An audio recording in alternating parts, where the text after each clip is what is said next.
Okay.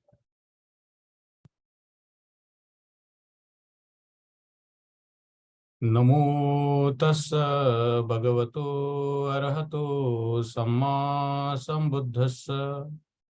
Namo tassa bhagavato arahato samma sambuddhassa. Namo tassa bhagavato arahato samma sambuddhassa. So today we will be continuing to study the book 6 of the Buddha and his Dhamma, and today we are going to embark on the study of part 3 of the book 6 of the Buddha and his Dhamma.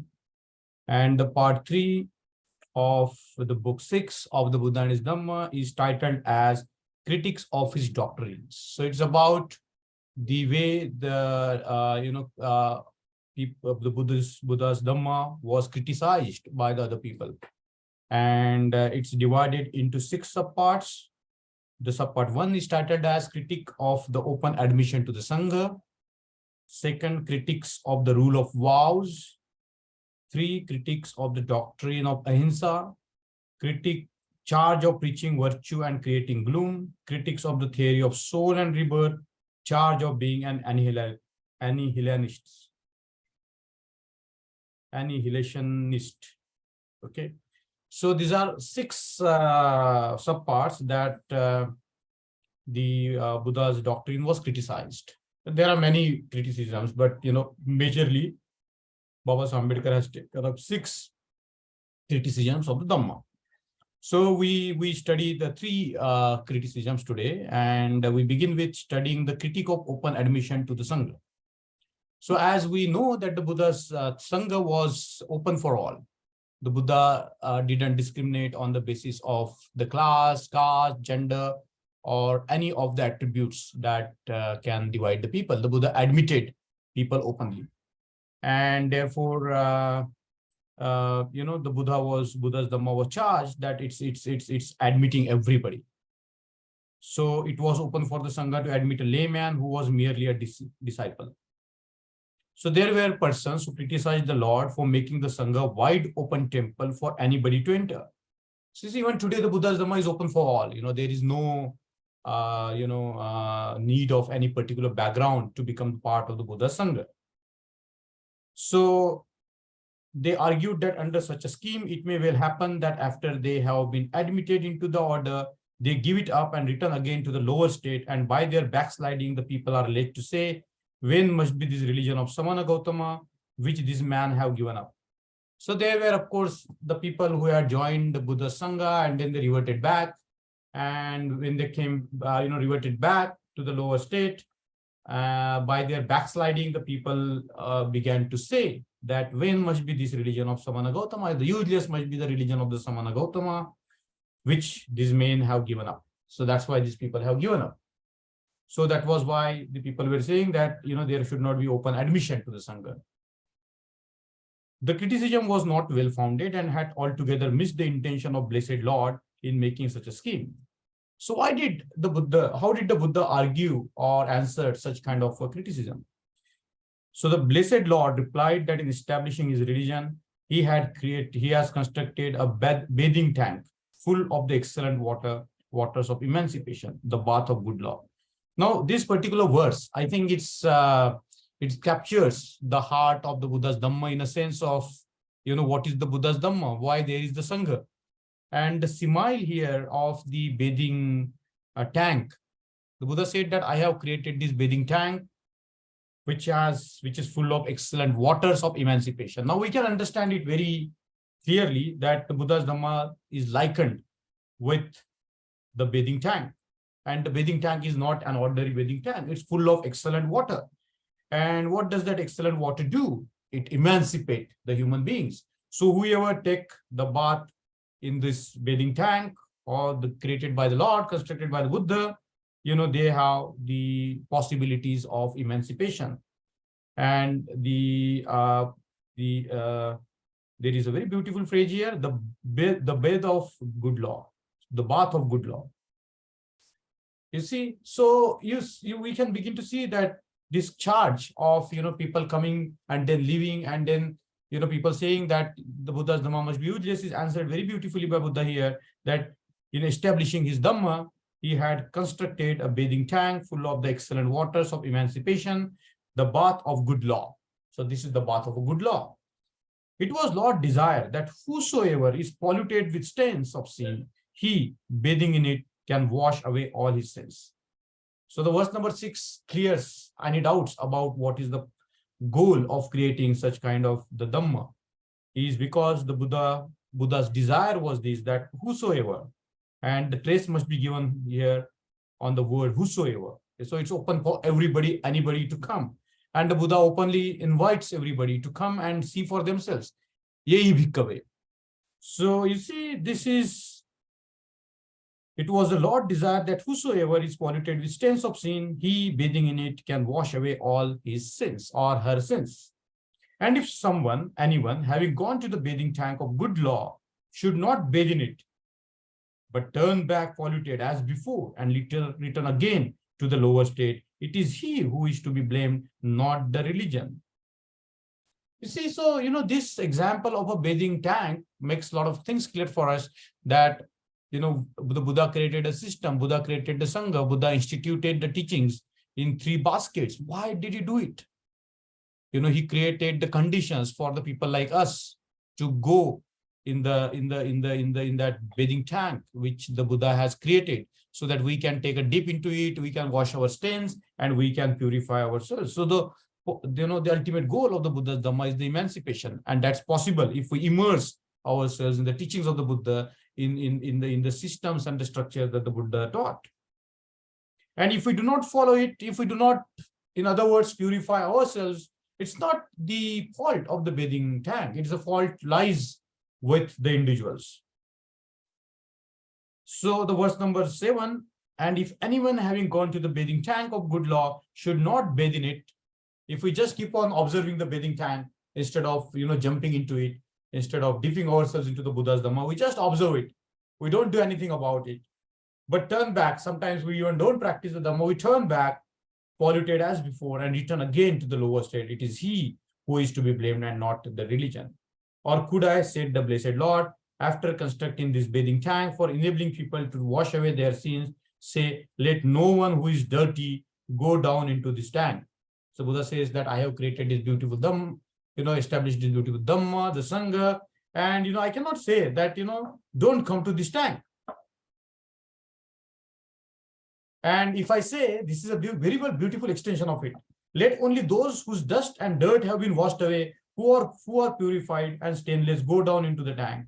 On such terms, what good would have been my religion?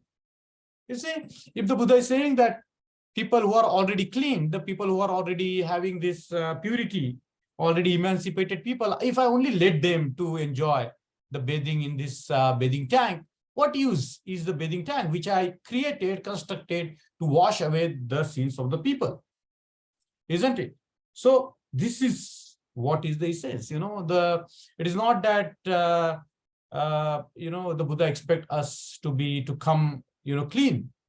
We join the Buddha's Dhamma, we join the Buddha's Sangha as we are. It doesn't need extra qualification other than our own will, other than our own commitment to purify ourselves, to emancipate ourselves. That is the only condition that there is.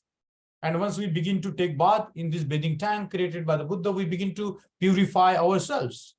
So, this verse number 8 is also very clear, that the bathing tank is created in order for the people who are stained, who are dirty, to take a dip in this tank created by the Buddha, so that they can wash away their impurities, so that they can wash away whatever stains they have.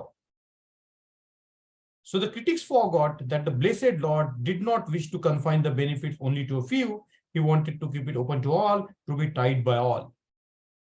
You see, Buddha's Dhamma is not some kind of there is a very beautiful Pali term, Acharya's Mutti, means the fist of a teacher. So in the traditional Indian educational system, a lot of secrets were held by the so-called teachers, and they never gave those teachings to a lot of their students. And the Buddha says that I do not have anything confined in my fist of the hand. My Dhamma is open. There is nothing esoteric about it. It's very clear. It's very open.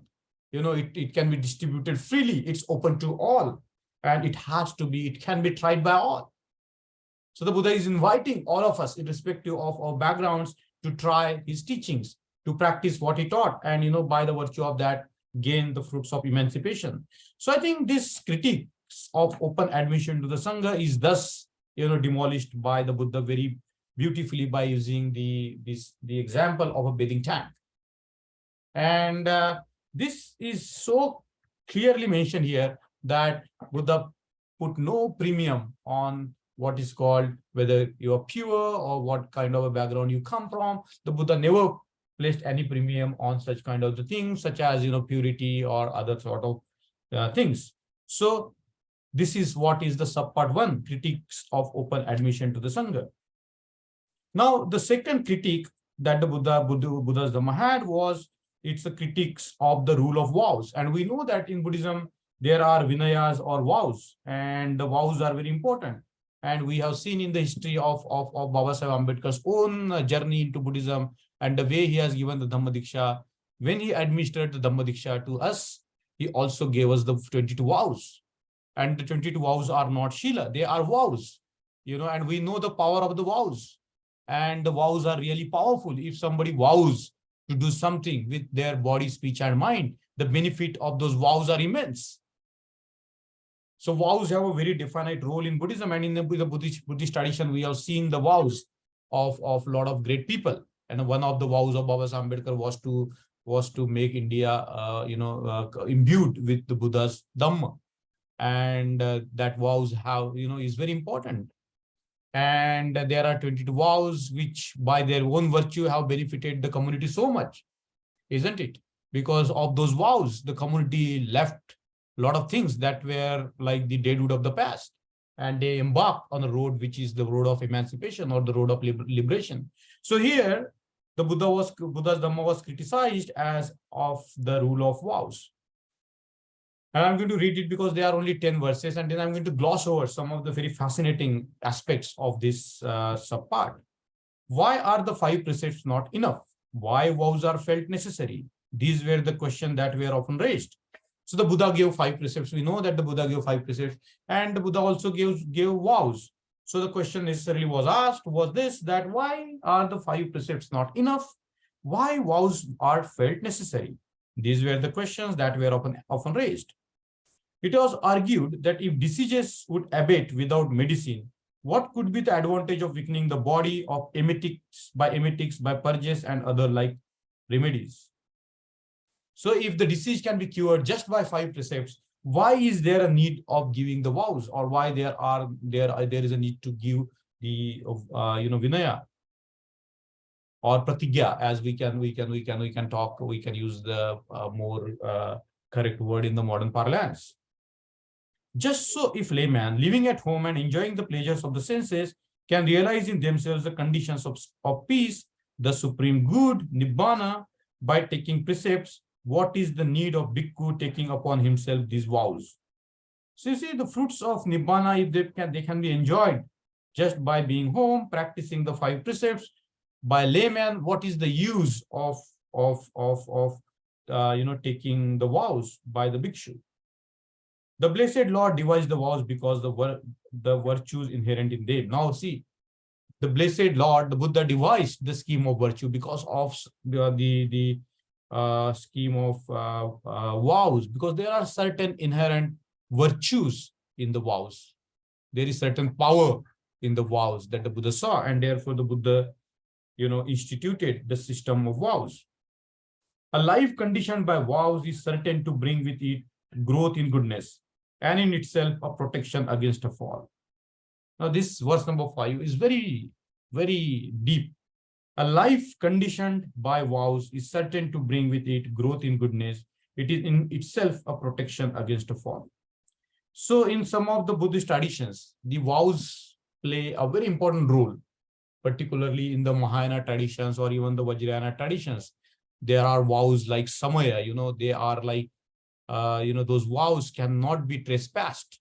once you take those vows, you commit yourself till your death, to the death, isn't it? And it is considered that once you take the vows publicly, if you backtrack from that, it is considered to be a bigger downfall. It is considered to be the greater downfall than we can imagine. And therefore, whenever we are talking about this particular section of the vows, we have to be very, very careful, isn't it? When we take the 22 vows or the vows of bodhisattvas that are coming to the end of the Buddha and his Dhamma, we have to be very seriously taking those vows. And any infringement or any backtracking from those vows is considered to be a great downfall in some of the Buddhist traditions, particularly in Mahayana and Vajrayana traditions. So, but the vows can be of tremendous benefit. They can make our lives easy and make us go straight to the path of the Buddha. In other words, they can speed up our journey to the Buddhahood, or they can speed up our journey to the Nibbana. So a life conditioned by vows is certain to bring with it growth in goodness. It is itself a protection against a fall. So two things that the vow does is that it leads to the growth in goodness, and it's in itself a protection against a fall. So we are protected by the vows. So if we take the vows very seriously, in other words, we are protected by the vows. Now, those who take vows and keep them self-dependent are emancipated. Very important, very pithy and very important sentence. Those who take vows and keep them as self-dependents are emancipated. They don't need, the other light. It's very beautifully explained, beautifully summarized here. Those who take vows and keep them as self-dependents are emancipated. So if we live by the vows, we are already emancipated because we are following the Buddha to a T. We are following the Buddha perfectly, isn't it? We are not deviating from the teachings of the Buddha. So you see, the practicing of the vows is equated with the emancipation itself, isn't it? So when we come to the latter sections in this last part of the Buddha, now we are going to see that how keeping those vows, the 4 vows of the Bodhisattva itself, is an emancipation in itself, isn't it? So once we commit ourselves to the highest vows which are given by the Buddha, we are already emancipated, isn't it? So emancipation is not some kind of a state, it's an action, it's how we live in the world. It is how we are in the world. It's how we act in the world. It's about how we speak the words, how we think, isn't it? It comes to that. And that thinking, that speaking, that action is inspired by the power of the vows, and such a tremendous power that the vows have. So in other words, we cannot undermine the power of the 22 vows. They are so powerful. Even if we forego everything, and if we just concentrate on 22 vows and we practice them perfectly, isn't it? We have our own path of emancipation. Baba Ambedkar, as I told you many times in the classes, was a very, very profound human being. He knew what to be done. He knew how to teach. He was a master teacher.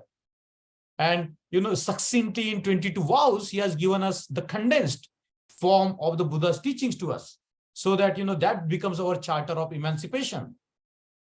So imagine 22 vows and, study them deeply and carefully and, go deep into that. Those vows itself becomes the path of emancipation. But here, Baba Ambedkar is talking, of course, the vows taken by the bhikshus. And, I see no difference in that. The vows have a tremendous power because by taking the vows, we commit ourselves with that vow, with our entire being and with our total existence until the end of our life. So those who take vows and keep them as self-dependent, the vows can make us self-dependent. We don't have to rely on the light outside. Once we take the vows, they become our guiding lights, isn't it? To lead us further. By that, we cannot be enslaved by anybody. We cannot be governed. We cannot be served. We cannot be enslaved by anybody. The keeping of vows is the restriction of lust and malice, of pride and cutting off evil thoughts. Now, what are the vows? Why do we have these vows? Because the vows restrict, us to become lustful, to become, a malevolent, to become full of pride, to become proud and cutting off evil thoughts. So that is what the vows are about. They are not the vows which are like, we see elsewhere. They are the vows related to how we can purify our body, speech, and mind. Those who take vows and keep them, well guarded are they indeed, and altogether pure are they in manners and in mind. Not so with their mere taking of precepts. So if we take merely precepts, it's not so, because the precepts, as it's said, they are like the training principles. They are like the Buddha says, and Baba Ambedkar has taught us, they are like the standards by which we judge our lives all the time. And the standards are required because by virtue of those standards being in our life, we know whether we are succeeding or failing in the life. And that's very important, whether we are patit or not patit, whether we are fallen or not fallen. But the vows are altogether different. They have this quality of, guarding us. They become our own protection. They protect us from all the evil thoughts. They protect us from all the evil action. They protect us from all the evil deeds by the body.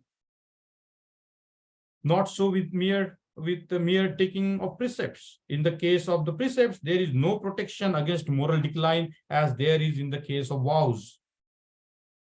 A life of vows is very difficult, and a life of precepts not so. It is necessary for mankind to have some who live in the life of vows. So the blessed Lord prescribed both. So you see, the vows are not for all, isn't it? Those who want to commit themselves to the vows, well and good.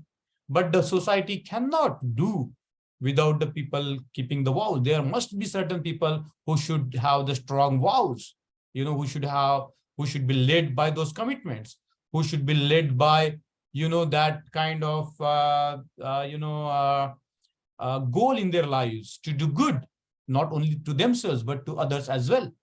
And therefore, as the verse number 11 says, a life of vows is very difficult and a life of precepts not so. It is necessary for mankind to have some who live the life of vows, so the blessed Lord prescribed both.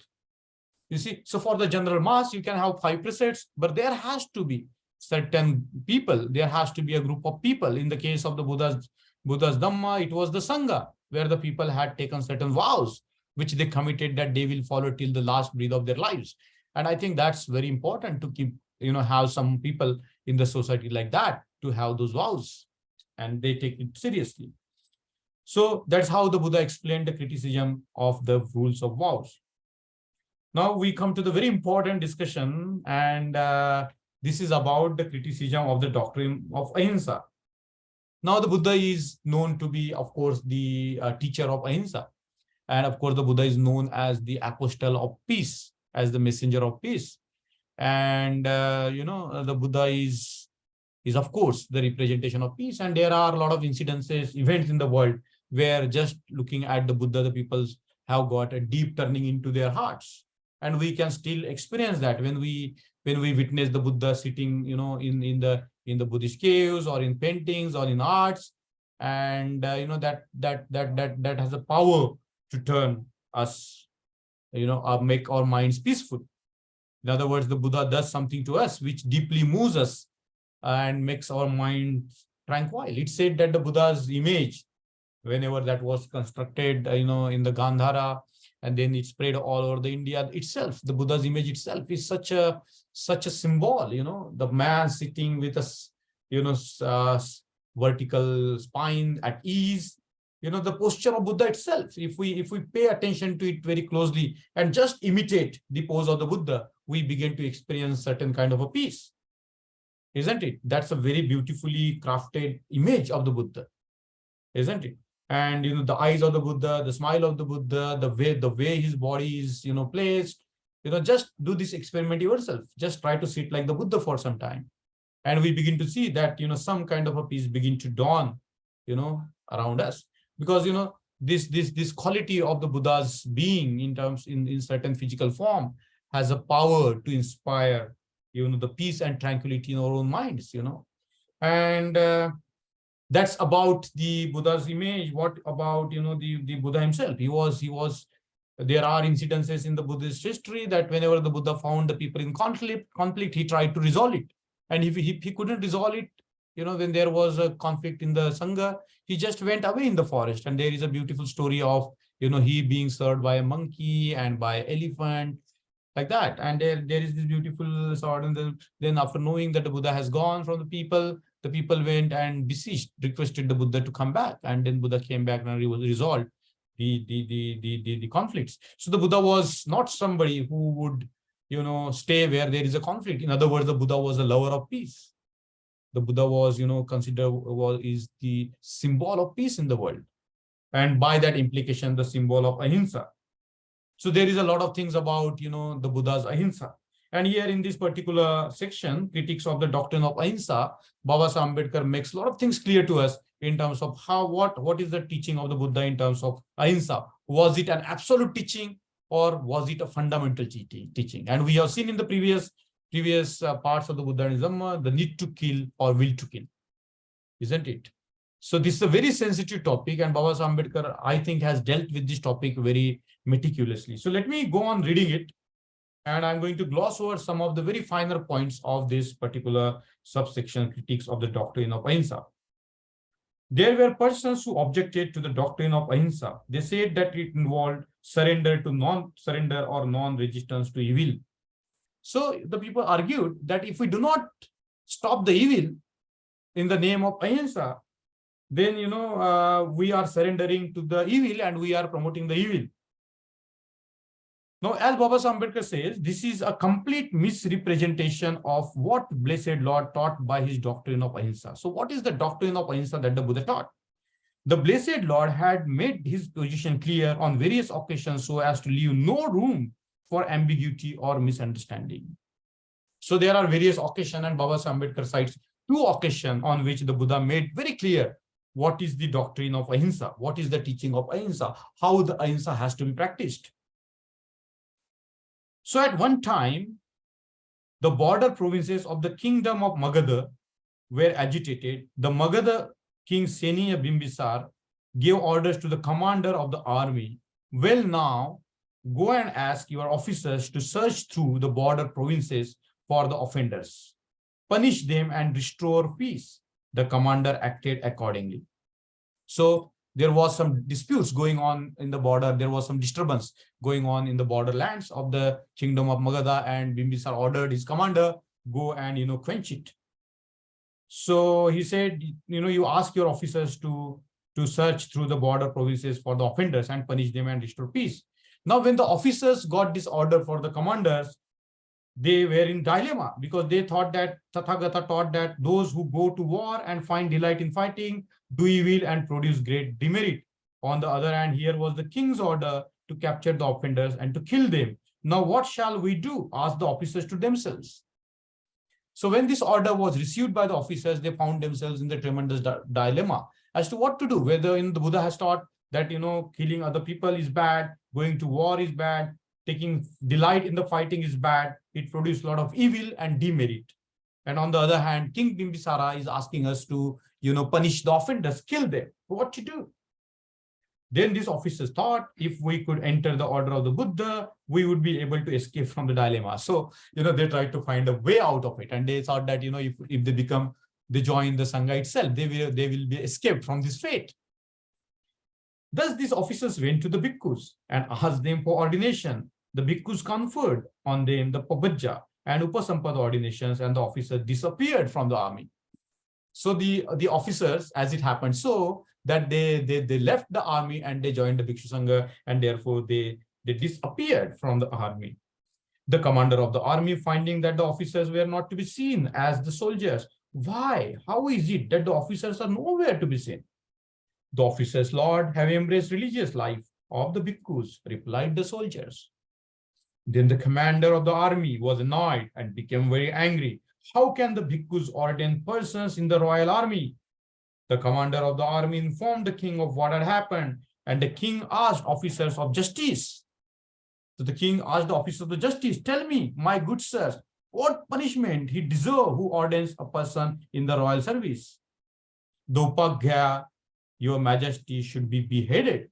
So those who ordain the people in the royal service, their heads should be chopped. They should be beheaded.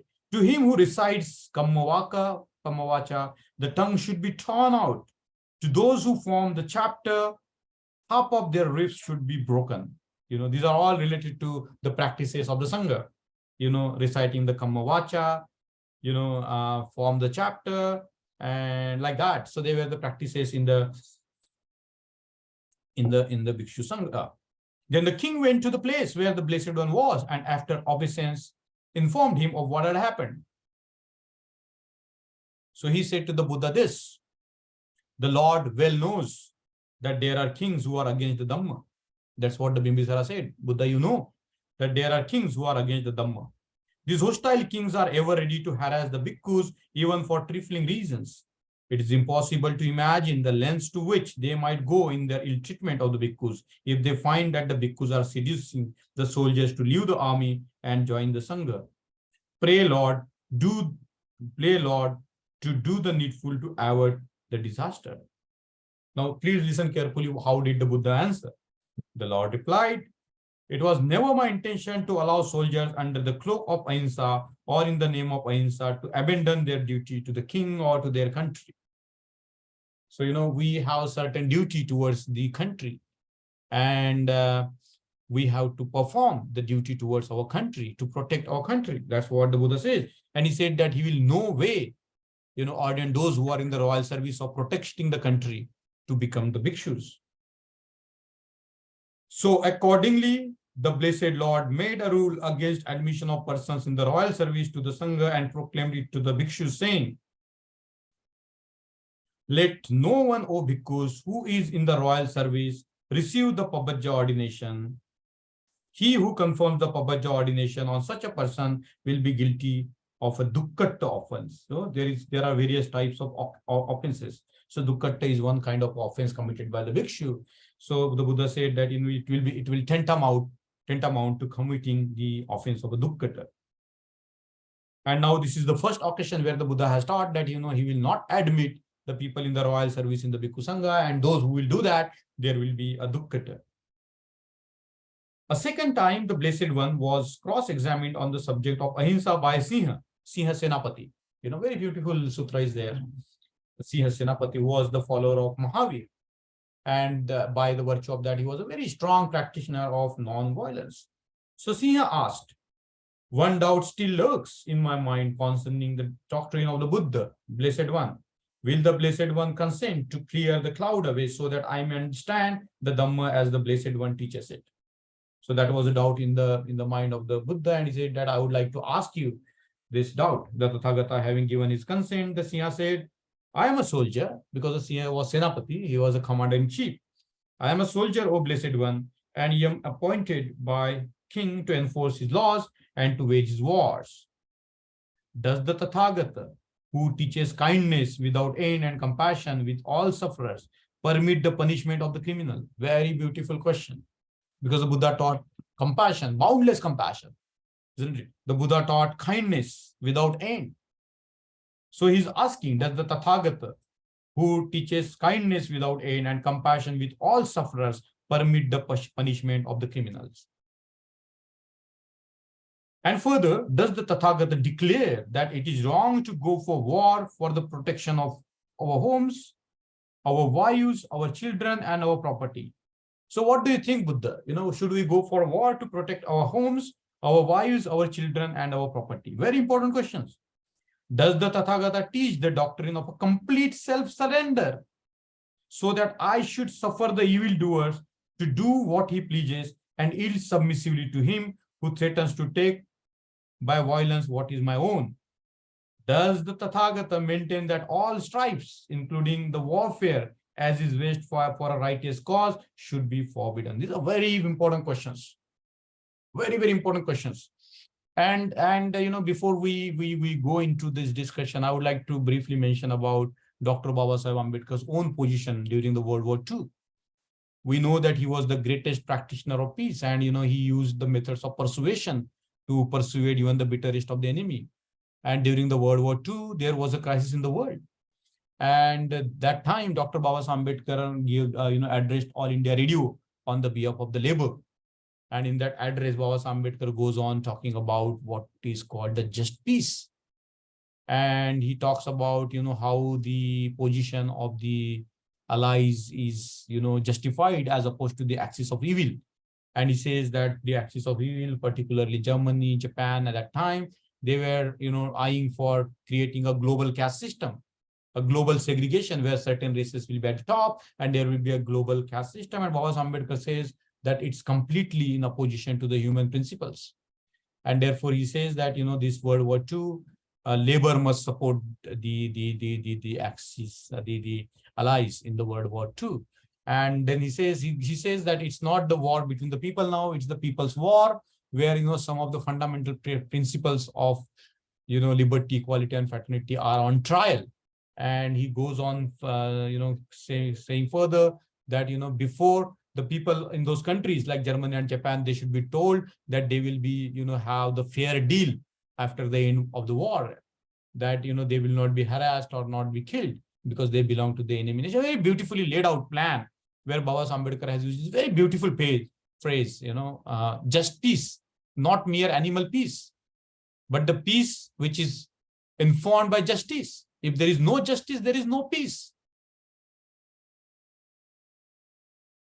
Because the justice begets peace. It cannot, if there is injustice, there will be always violence, there will be always Ahimsa.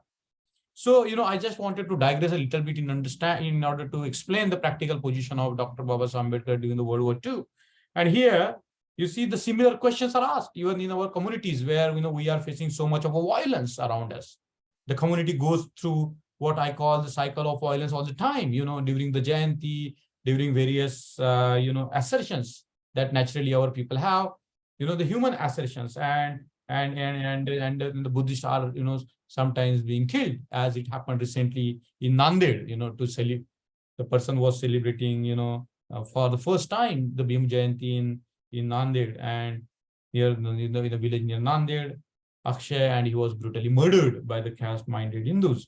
So you see what to do in these cases, how to be in these cases.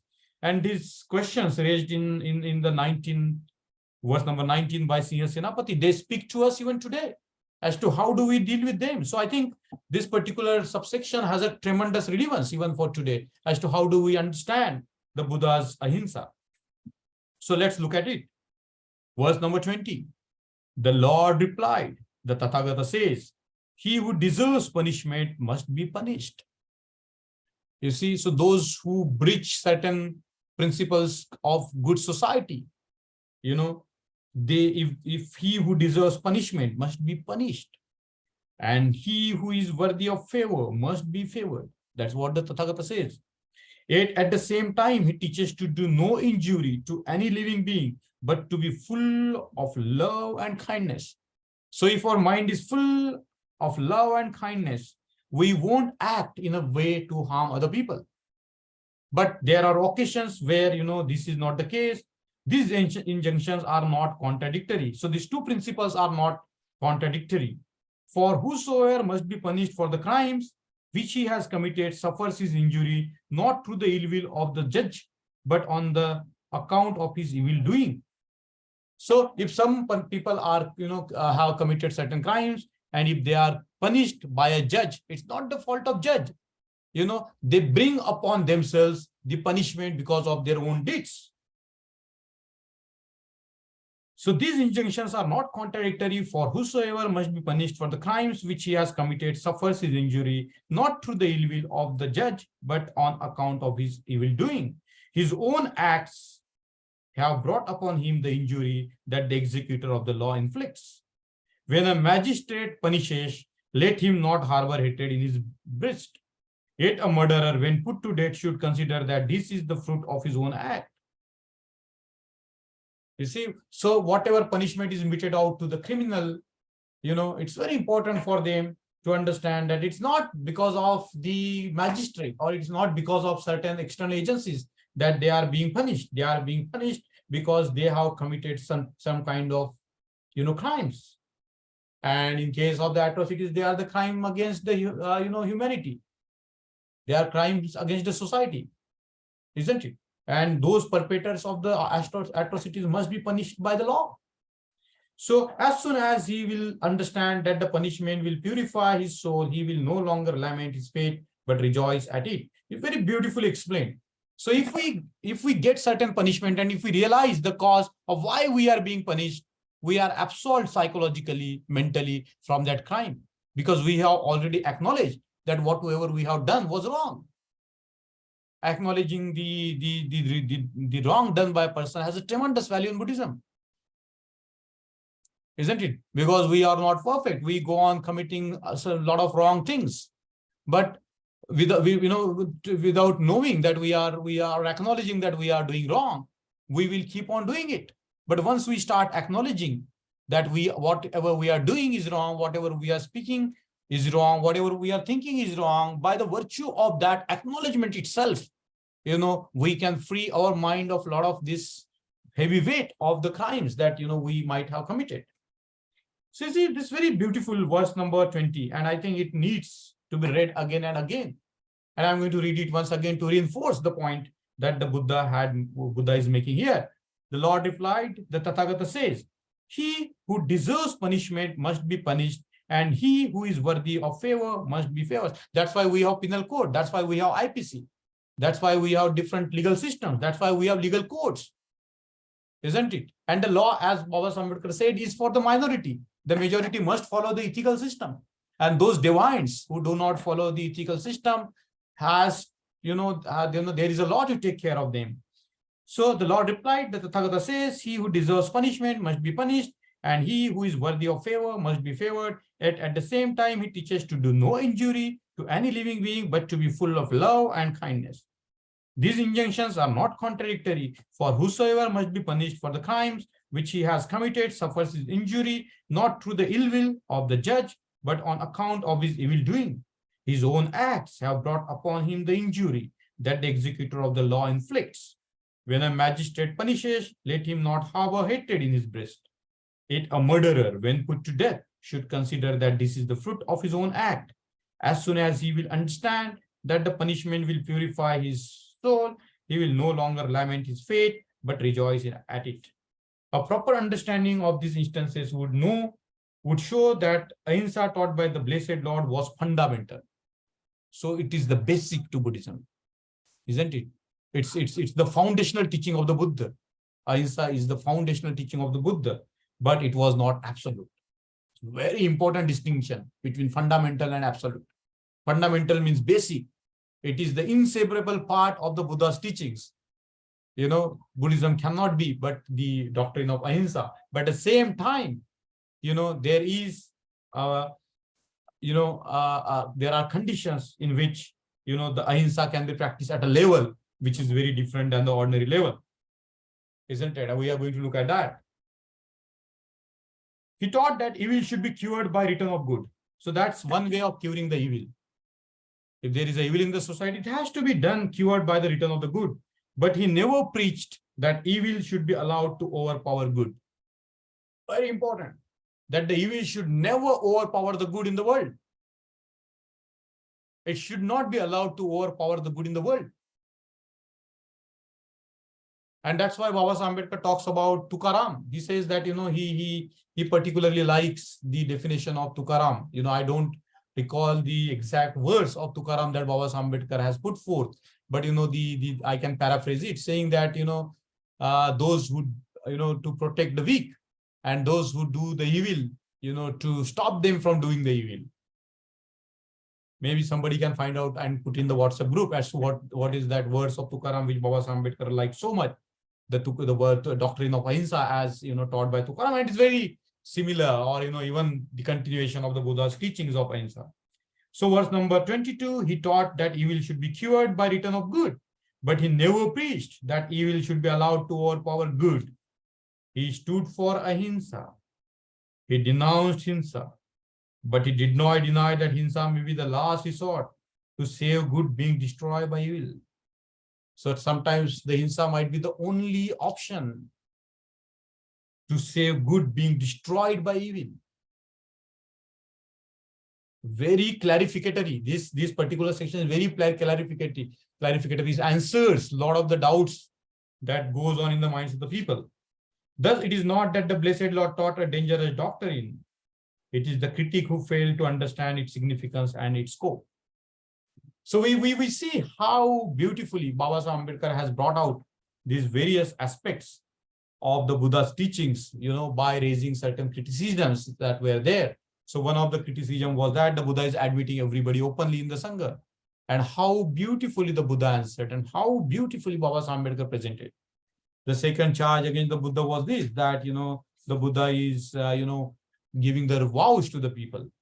So the very beautifully answered by Buddha why there should be vows, and very beautifully, instrumentally, given to us Baba Sahib Ambedkar, the power of vows in terms of the 22 vows. And then we have seen the doctrine of Ahimsa, so beautifully, comprehensively laid out here in this particular part 3 of the book 6 of the Buddha and Dhamma. So what I would do, I will stop here for today. And in the next class, we will be covering the next 3 criticisms leveled against the Buddha, very important ones. And we will be meeting, we'll be deliberating that. So I stop here and I invite you to start either reflection or questions or anything.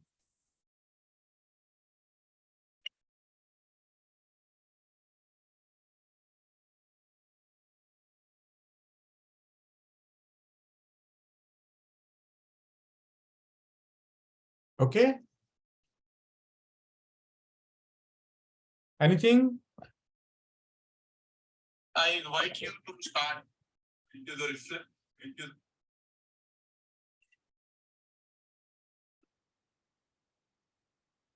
Anybody has anything to say?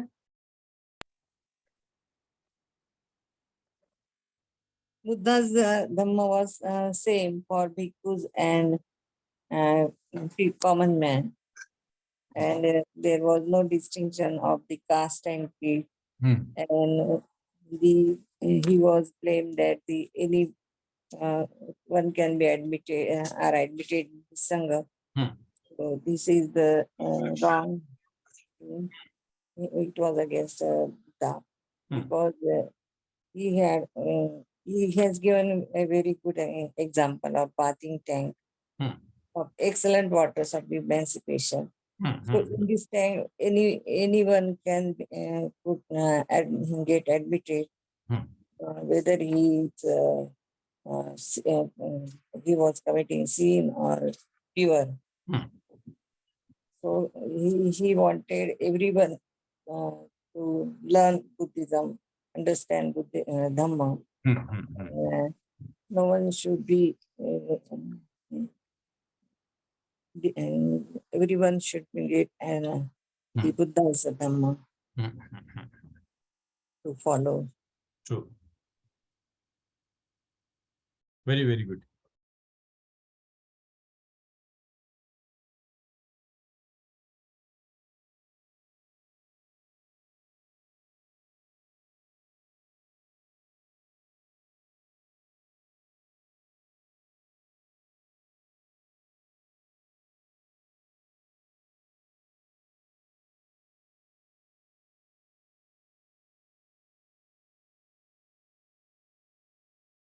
Very good point. So anything by anyone, any comment by anyone, any reflection?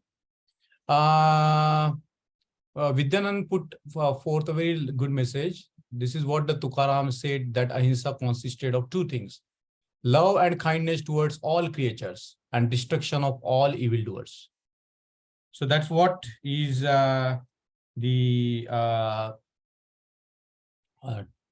doctrine of Ahimsa that Baba Sahib Ambedkar liked very much. And it's not in contradiction with what the Buddha taught.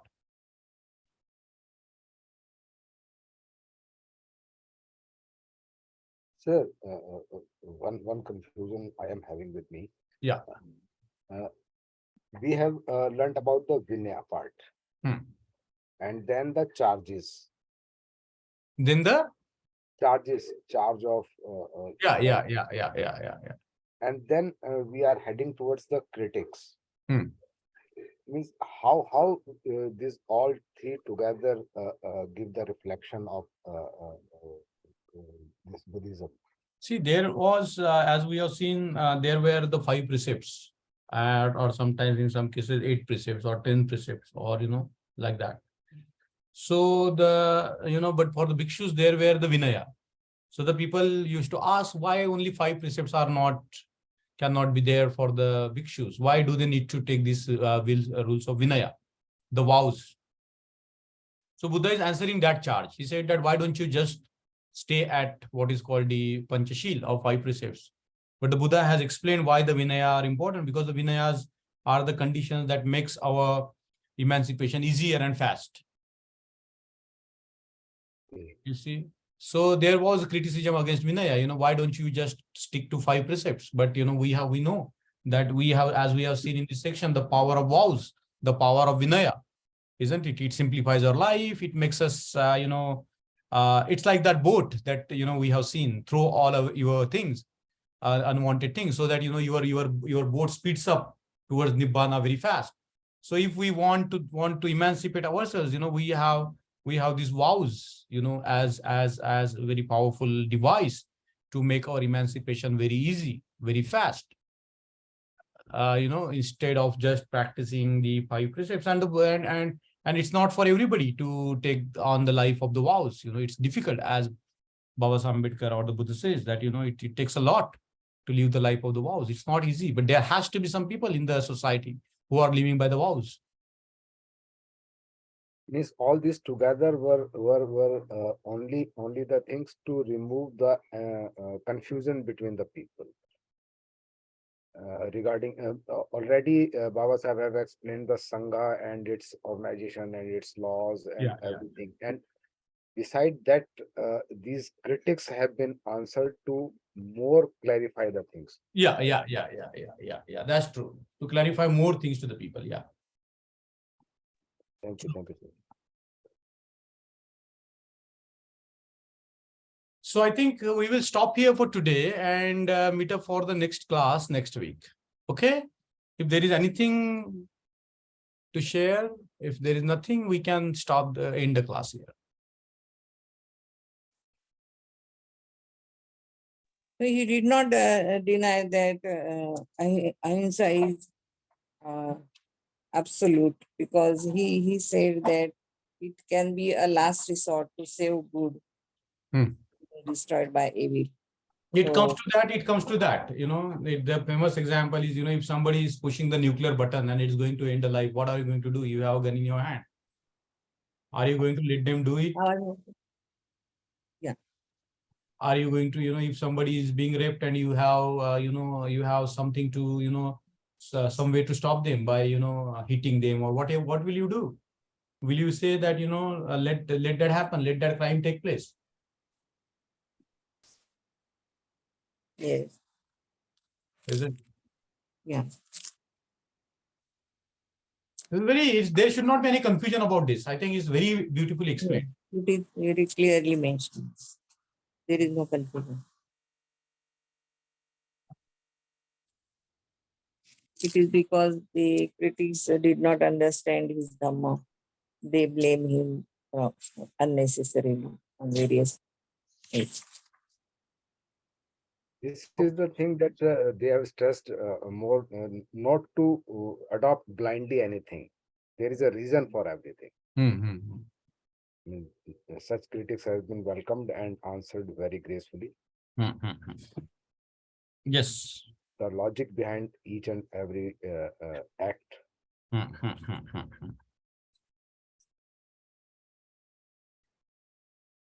Okay, then, there is this question about reforming the criminals. Yes, Ashoka, it is said that in the kingdom of Ashoka, there were no jails. Initially, there was a jail, but then Ashoka removed the jail and he was trying to reform the criminals.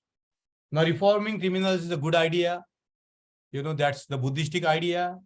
Even to, educate the criminals is a very excellent thing to do. And the Buddha himself has done it.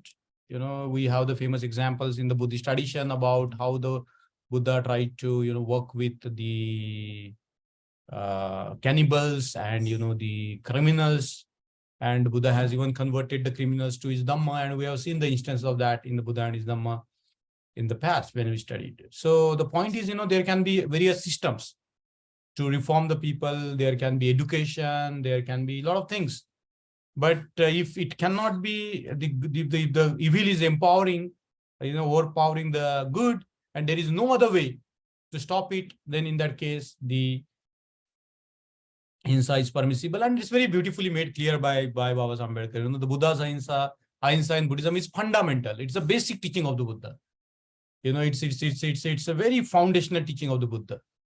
But it is not an absolute teaching. It's not about never to kill.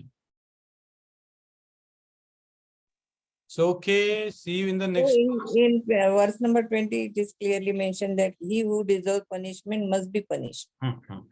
He who has done a crime, he must be punished. Yeah. And the judge who gives him punishment is not responsible for him. His deeds are responsible for it. Yes. Very good. So, see you in the next class. Jai Bhim, Namo Buddhaya. Yeah, we know that. Jai Bhim.